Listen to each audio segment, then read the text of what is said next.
അല്ലാഹു പറയുകയാണ് ആരെങ്കിലും അല്ലാഹുവിനെയും അവന്റെ പ്രവാചകനെയും ജീവിതത്തിൽ പിൻപറ്റിയാൽ പിൻപറ്റിയ മുഴുവൻ ആളുകളും അല്ലാഹു അനുഗ്രഹിച്ച് ആദരിച്ച ആളുകളുടെ കൂടെയാണ്. ആരെയൊക്കെയാണ് അല്ലാഹു അനുഗ്രഹിച്ചതെന്നറിയുമോ? അല്ലാഹു ആരെയൊക്കെയാണ് അവന്റെ സ്നേഹത്തിന് പാത്രീഭൂതരായ അല്ലാഹുവിന്റെ അപാരമായ അനുഗ്രഹം ലഭിച്ച ഒരു വിഭാഗം ആളുകൾ അവരാരെന്നറിയുമോ? മിനൻ നബീന വസ്സിദ്ദീഖീന വശുഹദാഇ വസ്സാലിഹീൻ. അല്ലാഹു പറയുകയാണ് മനുഷ്യ, നിന്റെ ജീവിതത്തിന്റെ സാമൂഹ്യ ബന്ധത്തിലൂടെ കടന്നു ചെല്ലുമ്പോ, നീ ജീവിതത്തിൽ ഒരു സമൂഹത്തിന്റെ നടുവിൽ ജീവിക്കുമ്പോ ആരെയൊക്കെയാണ് നീ അതിലിട്ട് സ്നേഹിക്കേണ്ടത്? ആരെയൊക്കെയാണ് നീ സ്നേഹഭാജനങ്ങളായി നിന്റെ ഹൃദയത്തിനോട് അടുത്ത കൂട്ടുകാരായി നീ ആരെയൊക്കെയാണ് വാരിപ്പുണരേണ്ടത്? അല്ലാഹുവിന്റെ ഖുർആൻ 6 ആളുകളെ ചൂണ്ടി പറഞ്ഞിട്ട് അല്ലാഹു പറഞ്ഞു, വെറുതെയല്ല അല്ലാഹു പറഞ്ഞത്.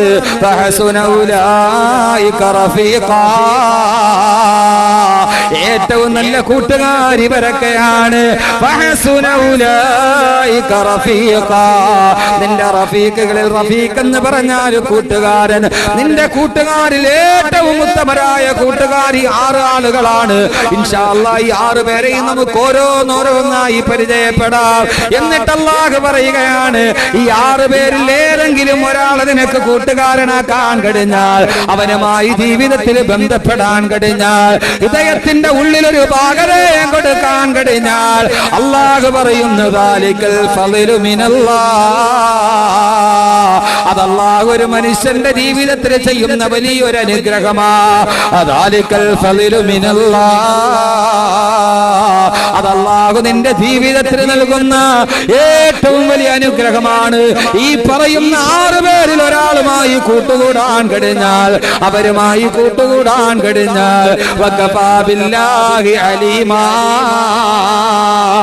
ഇക്കാര്യത്തിൽ ഏറ്റവും അദൃശ്യമുള്ളവന്, ഏറ്റവും കൂടുതൽ അറിയുന്നവൻ അല്ലാഹു തന്നെയാണെന്ന് അല്ലാഹുവിന്റെ വിശുദ്ധ ഖുർആൻ.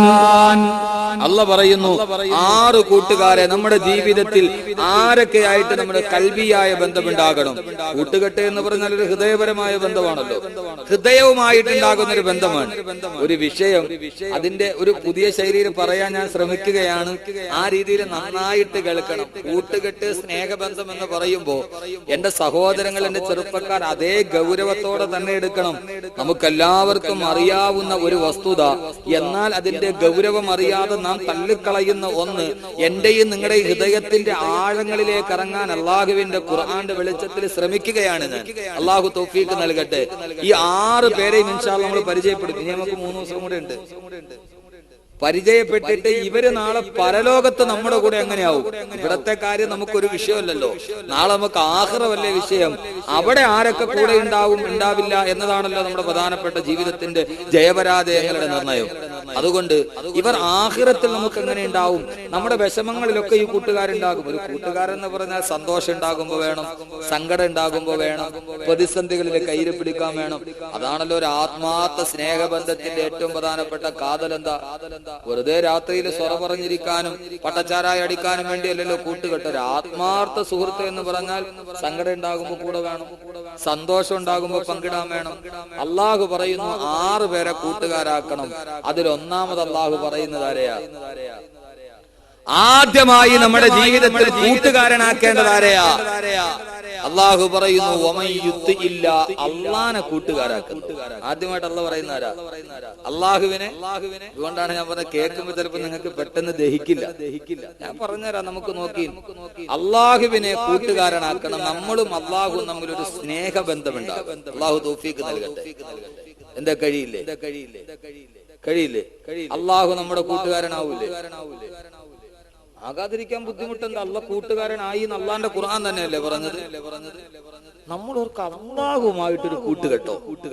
അത് SMS അയക്കാൻ പറ്റൂല, മിസ് കോൾ അടിക്കാൻ പറ്റൂല. പിന്നെ എങ്ങനെ അല്ലാഹുമായിട്ടുള്ളൊരു സ്നേഹബന്ധം? എന്റെ സഹോദരങ്ങളെ, സഹോദരിമാരെ, അല്ലാഹുമായിട്ടൊരു സ്നേഹബന്ധം ഉണ്ടാകണം. അല്ലാഹു നമ്മുടെ കൂട്ടുകാരനാകും. ഞാൻ സമയം ഒരു 2 മണിക്കൂർ കൊണ്ട് അവസാനിപ്പിക്കേണ്ടതുള്ളൂ. കാരണം അതാണ് ഒരു യഥാർത്ഥ പ്രശ്നം. ഒത്തിരി വലിച്ചു വാരി 3-3.5 മണിക്കൂർ അങ്ങ് പോയാല് ഇയാൾ നിർത്തുന്നില്ലല്ലോ എന്ന് നിങ്ങളുടെ മനസ്സിൽ ഒരു അരോചകത്വം ഉണ്ടാകും. അപ്പോ പിന്നെ നമുക്ക് കേൾക്കുന്ന കാര്യം ജീവിതത്തിൽ അല്ലെ മനസ്സിൽ പകരാൻ പറ്റൂല. ആസ്വാദ്യമാകുന്നതോടൊപ്പം അരോചകമാകും വിധം സുദീർഘമാവാത്ത അർത്ഥദ്യോതകവും ആശയ സമ്പുഷ്ടവുമായ പ്രഭാഷണമാണ് അത്യുത്തമം. ഖൈറുൽ കലാമി മാ ഖല്ല വദല്ല. അരോചകമാകും വിധം സുദീർഘമാവരുത്. കേട്ടിരിക്കുന്ന ആളുകൾക്ക് ഇത് നിർത്തിയാൽ കൊള്ളാം എന്ന് തോന്നുന്നത് വരെ ഒരാൾ പ്രസംഗിക്കാൻ പാടില്ല. ചില ആളുകൾ പ്രസംഗിക്കാൻ തുടങ്ങിയാൽ പുറകിൽ നിന്ന് ചവിട്ടി തള്ളിയിട്ടാലേ നിർത്തും, അല്ലെങ്കിൽ നിർത്തൂല. അതൊരു പ്രഭാഷകന്റെ ഗുണമല്ല. പ്രഭാഷകൻ 10 മിനിറ്റ് അനുവദിച്ചാൽ 9 മിനിറ്റും 59 സെക്കൻഡും ഉള്ളപ്പോൾ അയാൾ നിർത്തിയിരിക്കണം. അതാണ് പ്രസംഗം. അപ്പൊ അതുകൊണ്ട് നമുക്ക് 2 മണിക്കൂറിനുള്ളിൽ അവസാനിപ്പിക്കണം. അതുകൊണ്ട് ഞാൻ എല്ലാം വിട്ടിട്ട് നേരിട്ട് വിഷയത്തിലോട്ട് പോവാൻ. അള്ളാഹു നമ്മുടെ കൂട്ടുകാരനാവും. അള്ളാഹു നാമുമായി നമുക്ക് അള്ളാഹുമായിട്ട് അങ്ങനെ ഒരു ബന്ധം നൽകി അനുഗ്രഹിക്കട്ടെ. എന്റെ അള്ളാഹു നമ്മുടെ കൂട്ടുകാരനാവൂലേ? ആകും. കാരണം നമ്മളെപ്പോലൊരു മനുഷ്യന്റെ കൂട്ടുകാരനായിരുന്നു അള്ളാഹു എന്ന് അള്ളാഹു തന്നെയാ പറഞ്ഞത്. അള്ളാഹു ഖുർആനിൽ പറഞ്ഞതെന്താ? വത്തഖദല്ലാഹു ഇബ്രാഹീമ ഖലീലാ. വത്തഖദല്ലാഹു ഇബ്രാഹീമ ഖലീലാ. ഞാൻ ഇബ്രാഹീമിനെ എന്റെ കൂട്ടുകാരനായി തെരഞ്ഞെടുത്തിരിക്കുകയാണ്. ഇബ്രാഹിം എന്റെ കൂട്ടുകാരനാണ്. ഇബ്രാഹിം എന്റെ കൂട്ടുകാരനാണ്. ഇബ്രാഹിം എന്റെ സ്നേഹിതനാണെന്ന് അല്ലാഹു തന്നെ ഖുർആനിൽ പരിചയപ്പെടുത്തുമ്പോ ആരാ സഹോദരങ്ങളെ? ഇബ്രാഹിം നബി അലൈഹിസ്സലാത്തു വസ്സലാം 4000 വർഷങ്ങൾക്കപ്പുറം ഇന്നത്തെ ഇറാഖിന്റെ യൂഫ്രട്ടീസ് നദിയുടെ തീരത്തുകൂടി വിഗ്രഹാരാധകനായ ഒരു പിതാവിന്റെ മകനായി ജനിച്ച യൂഫ്രട്ടീസ് നദിയുടെ തീരത്തുള്ള ഒരു ചെറ്റക്കുടിലിൽ താമസം ആരംഭിച്ച ദീപാവല്ലയോ? എന്നെയും നിങ്ങളെയും പോലൊരു യുവത്വത്തിലൂടെ കടന്നുപോയ മദ്യപാനിയായ ഒരു പിതാവെന്ന് പറയുന്നത് പോലെ മദ്യപാനം വേണമെങ്കിൽ തൗബ ചെയ്താൽ അല്ലാഹു പൊറുക്കുന്നതാ. അല്ലാഹു പൊറുക്കില്ല എന്ന് പറഞ്ഞ ശിർക്കിന്റെ അപ്പോസ്തലനായ ഇബ്രാഹിമിന്റെ പിതാവ് വിഗ്രഹത്തിന്റെ കച്ചവടക്കാരനാണ്.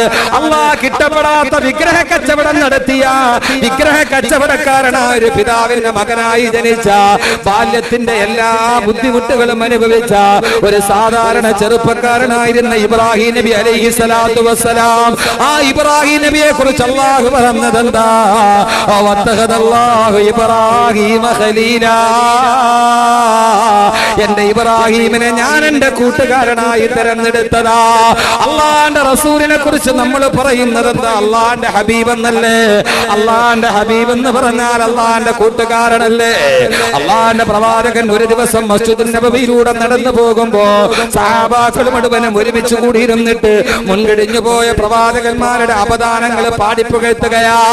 പ്രവാചകന്റെ സഹാബത്ത് പറയുന്ന ആദം സഫിയുല്ലാഹ് വനൂഹുൻ നജിയുല്ലാഹ് വഇബ്രാഹീം ഖലീലുല്ലാഹ് വമൂസാ കലീമുല്ലാഹ് വഈസാ റൂഹുല്ലാഹ്. ആദം നബി അല്ലാഹുവിന്റെ സഫിയാണ്, നൂഹ് നബി അല്ലാഹുവിന്റെ നജിയാണ്, മൂസാ നബി അല്ലാഹുവിന്റെ കലീമാണ്, ഈസാ നബി അല്ലാഹുവിന്റെ റൂഹാണ്, ഇബ്രാഹീം നബി അല്ലാഹുവിന്റെ ഖലീലാണെന്ന് സഹാബത്ത് പറയുമ്പോ അതിലൂടെ പ്രവാചകൻ നടന്നു പോകുമ്പോ തന്റെ അനുയായികൾ മുൻകഴിഞ്ഞു പോയ പ്രവാചകന്മാരുടെ അവദാനങ്ങൾ പാടിപ്പുകഴ്ത്തുമ്പോ അത് കേട്ടുകൊണ്ട് റസൂലുള്ള സഹാബത്തിനോട് പറയുന്നു, സഹാബാ നിങ്ങൾ പറഞ്ഞത് ശരിയാണ്. ആദം നബി അല്ലാഹുവിന്റെ സഫിയാണ്, നൂഹ് നബി അല്ലാഹുവിന്റെ നജിയാണ്, ഇബ്രാഹീം നബി അല്ലാഹുവിന്റെ ഖലീലാണ്. പക്ഷേ ഞാനാരെന്നറിയുമോ? അലാ വഅന ഹബീബുല്ലാഹ്, അലാ വഅന ഹബീബുല്ലാഹ്. ഞാൻ അല്ലാഹുവിന്റെ ഹബീബാണ്, ഞാൻ അല്ലാഹുവിന്റെ ഇഷ്ടതോടനാണെന്ന് ലോകത്തിന്റെ തിരുദൂതരേ നബി മുഹമ്മദ് മുസ്തഫ. അള്ളാഹുവിന്റെ പ്രവാചകൻ പറഞ്ഞു ഞാൻ അള്ളാഹിന്റെ ഹബീബാണ്. അള്ളാഹിന്റെ ഹബീബ് എന്ന് പറഞ്ഞാൽ അള്ളാഹിന്റെ കൂട്ടുകാരൻ. ഇബ്രാഹിം നബിയെ കുറിച്ച് അള്ളാഹു തന്നെ ഖുർആനിൽ പറഞ്ഞു, ഞാൻ ഇബ്രാഹിമിനെ എന്റെ ഖലീലാക്കി തെരഞ്ഞെടുത്തിരിക്കുക. അപ്പൊ അള്ളാഹു മനുഷ്യരെ കൂട്ടുകാരാക്കും എന്ന് വിശുദ്ധ ഖുർആൻ. ഇത് ഖുർആന്റെ രസാണല്ലോ, അതിന് എതിര് പറയാൻ പറ്റില്ലല്ലോ. അപ്പൊ നമുക്കും അങ്ങനെ ആവാൻ കഴിയണം. അള്ളാഹു തൗഫീഖ് നൽകട്ടെ. നമുക്ക് എന്തുകൊണ്ട് കഴിയുന്നില്ല അത് നമുക്ക് ചർച്ച ചെയ്യാം. അള്ളാഹിനെ കൂട്ടുകാരനാക്കിയാൽ നമുക്ക് എന്ത് കിട്ടും? ഒരു കൂട്ടുകാരൻ എന്ന് പറഞ്ഞാൽ അതിന്റെ അർത്ഥം എന്താ? ഒരു കൂട്ടുകാരൻ എന്ന് പറഞ്ഞാൽ അതിന്റെ അർത്ഥം എന്താ? അള്ളാഹുവിന്റെ പ്രവാചകനും അള്ളാഹുവും തമ്മിലായിരുന്നു ഏറ്റവും വലിയ കൂട്ടുകെട്ട്. ആ കൂട്ടുകെട്ടിന്റെ ബാക്കി പത്രമാണ്. കാരണം പ്രവാചകൻ നബി മുഹമ്മദ് മുസ്തഫ. സമീറ ഇന്നലത്തെ പോലെ ആയില്ലല്ലോ, ഇന്നലത്തെ പോലെ ഇന്നലെ ഒരു ദിവസം കൊണ്ട് നിന്റെ ആത്മാർത്ഥത തീർന്നു.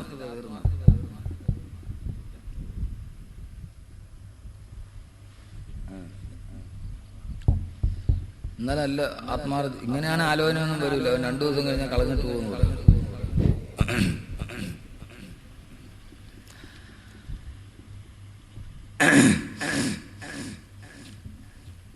അള്ളാഹുവിന്റെ പ്രവാചകൻ സല്ലല്ലാഹു അലൈഹി വസല്ലമയും അള്ളാഹു തമ്മിലുള്ള കൂട്ടുകെട്ടിന്റെ ഏറ്റവും വലിയ സ്നേഹബന്ധം ഏതാ? ആ സ്നേഹബന്ധം എന്താണെന്ന് അറിയണമെങ്കിൽ അള്ളാഹുവിന്റെ പ്രവാചകൻ സല്ലല്ലാഹു അലൈഹി വസല്ലമയെ അള്ളാഹുവിന്റെ പ്രവാചകന് സല്ലല്ലാഹു അലൈഹി വസല്ലമയെ ആരൊക്കെ വേദനിപ്പിച്ചോ ആ സമയത്തെല്ലാം അള്ളാഹു സുബ്ഹാനഹു വ തആല ഇടപെട്ടു. എങ്ങനെ ഇടപെട്ടു എന്ന് ചോദിച്ചാൽ അള്ളാഹുവിന്റെ പ്രവാചകനും അള്ളാഹുവും തമ്മിലുള്ള ബന്ധമെന്താ? അള്ളാഹുവിന്റെ പ്രവാചകനും അള്ളാഹുവും തമ്മിലുള്ള ബന്ധം ഖുർആൻ പരിശോധിച്ചാൽ നമുക്കറിയാം. ലോകത്ത് അള്ളാഹുവിന്റെ പ്രവാചകനല്ലാത്ത ധാരാളം പ്രവാചകന്മാര് കടന്നു വന്നിട്ടുണ്ട്. ആ പ്രവാചകന്മാരെയെല്ലാം ആ പ്രവാചകന്മാരുടെ സമൂഹം വല്ലാതെ ആക്ഷേപിക്കുകയും അധിക്ഷേപിക്കുകയും ചെയ്തിട്ടുണ്ട്. ബഹുമാനപ്പെട്ട നൂഹ് നബി അലൈഹി സ്വലാത്തു വസ്സലാം അള്ളാഹുവിലേക്ക് ജനങ്ങളെ ക്ഷണിച്ചപ്പോൾ ആ ജനങ്ങളെല്ലാം നൂഹ് നബിയോട് പറഞ്ഞതെന്താ? കാലയാ നൂഹ് ഇന്നാല നറാക ബി സഫാഹത്തിൻ വ ഇന്നാല നലുന്നുക മിനൽ കാദിബീൻ. ബഹുമാനപ്പെട്ട നൂഹ് നബി അലൈഹി സ്വലാത്തു വസ്സലാം അള്ളാഹുവിലേക്ക് ജനങ്ങളെ ക്ഷണിച്ചപ്പോ ആ ജനങ്ങളെ നൂഹ് നബിയോട് പറഞ്ഞു, നൂഹേ ഇന്നാല നറാക മിനൽ കാദിബീൻ. നൂഹേ നീ കള്ളനാണ്. നൂഹ് നബി അലൈഹി സ്വലാത്തു വസ്സലാമിനെ ജനങ്ങൾ കള്ളൻ എന്ന് പറഞ്ഞ് പരിഹസിച്ചപ്പോ അല്ലാഹു സുബ്ഹാനഹു വ തആല അതിൽ ഇടപെട്ടില്ല. നൂഹ് നബി തന്നെയാണ് ജനങ്ങളോട് മറുപടി പറഞ്ഞത്. ഖുർആൻ തന്നെ തെളിവല്ലേ? ജനങ്ങളെ എങ്ങനെ പറയല്ലേ? ലൈസ ബി ലലാലത്തുൻ. ജനങ്ങളെ ഞാൻ വഴിപടച്ചവനല്ല, ഞാൻ കള്ളം പറയുന്നവനല്ല. അല്ലാഹുവിനെ കുറിച്ച് ഞാൻ പറഞ്ഞത് സത്യം മാത്രമാ. ബഹുമാനപ്പെട്ട സാലിഹ് നബി അലൈഹി സ്വലാത്തു വസ്സലാം ജനങ്ങളോട് പ്രബോധനം നടത്തിയപ്പോ വളരെ ചുരുക്കി ഞാൻ പറയുകയാണ്, അള്ളാഹുവിനെ കൂട്ടുകാരനാക്കേണ്ടത് എങ്ങനെയാ സഹോദര? ചിലപ്പോൾ ആധുനികമായ ലോകത്തിന്റെ സുഹൃബന്ധത്തിന്റെ ചേരുവകളുടെ നടുവിൽ ഞാനിത് പറയുമ്പോ അള്ളാഹു നമ്മളും തമ്മിലുള്ള ബന്ധം ചിലപ്പോൾ മനസ്സിലാവില്ല. പക്ഷേ അള്ളാഹുമായിട്ട് മാനസികമായിട്ടൊരു ബന്ധമുണ്ടാക്കേണ്ടത് എങ്ങനെയാ? സാലിഹ് നബിയോട് ജനങ്ങൾ പറഞ്ഞു, സാലിഹേ ഇന്നാല നറാക ബി സബാഹത്തിൻ വ ഇന്നാല നലുന്നുക മിനൽ കാദിബീൻ. സാലിഹേ നീ മഹാവിദ്യയാണ്, നീ പമ്പര വിദ്യയാണെന്ന് പറഞ്ഞപ്പോ സാലിഹ് നബിയെ ജനങ്ങൾ മുഴുവനെ സഫീഹ് എന്ന് വിളിച്ചപ്പോ അള്ളാഹുവിന് ഒരു പ്രശ്നവുമില്ല, അള്ളാഹു ഇടപെട്ടിട്ടില്ല. സാലിഹ് നബി തന്നെയാണ് മറുപടി പറഞ്ഞത്, ജനങ്ങളെ കാലയാ ഖൗമി ലൈസ ബി സബാഹത്തിൻ ഇന്നാല നറാക ബി സബാഹത്തിൻ കാലയാ ഖൗമി ലൈസ ബി സബാഹത്തിൻ വലാകിന്നി റസൂലുൻ മിർ റബ്ബിൽ ആലമീൻ. ജനങ്ങളെ എനിക്ക് വിഡ്ഢിത്തമില്ല, ഞാൻ അള്ളാഹുവിന്റെ പ്രവാചകനാണെന്ന് പറയുമ്പോ എത്രയോ പ്രവാചകന്മാരെ നബിമാരെ ആ സമൂഹം മുഴുവനും ചീത്ത വിളിച്ചിട്ടുണ്ട്, കല്ല് പറക്കി എറിഞ്ഞിട്ടുണ്ട്. അപ്പോഴൊന്നും അള്ളാഹു ഇടപെട്ടിട്ടില്ല. പക്ഷെ അള്ളാഹുവിന്റെ പ്രവാചകൻ സല്ലല്ലാഹു അലൈഹി വസല്ലമ അള്ളാഹിന്റെ കൂട്ടുകാരനല്ലയോ, അള്ളാഹിന്റെ ഹബീബല്ലയോ? ആ പ്രവാചകനെയാണ് വലീദ് ഇബ്നു റബീഅ വന്നിട്ട് വിളിക്കുന്നത്, ഏ മുഹമ്മദേ ഇന്നക ലമജ്നൂൻ, നീ ഭ്രാന്തനാണ് മുഹമ്മദ്, നീ ഭ്രാന്തനാണ് മുഹമ്മദ് എന്ന് വിളിക്കുമ്പോ അള്ളാഹുവിന്റെ റസൂലിന്റെ ഹൃദയത്തിന് വല്ലാതെ വേദനയാ. പ്രവാചകൻ സല്ലല്ലാഹു അലൈഹി വസല്ലമേ ഒരാൾ വന്നിട്ട് വെറുതെ ഭ്രാന്തൻ എന്ന് വിളിച്ചപ്പോ അല്ലാഹു സുബ്ഹാനഹു വ തആല പെട്ടെന്ന് ജിബ്രീലിനെ പറഞ്ഞു വിടുന്നു, ജിബ്രീലേ പോവുക, എന്റെ കൂട്ടുകാരനെ ആരെങ്കിലും തെറി വിളിച്ചുവോ, എന്റെ കൂട്ടുകാരനെ ആരെങ്കിലും വല്ലാതെ വഴക്ക് പറഞ്ഞുവോ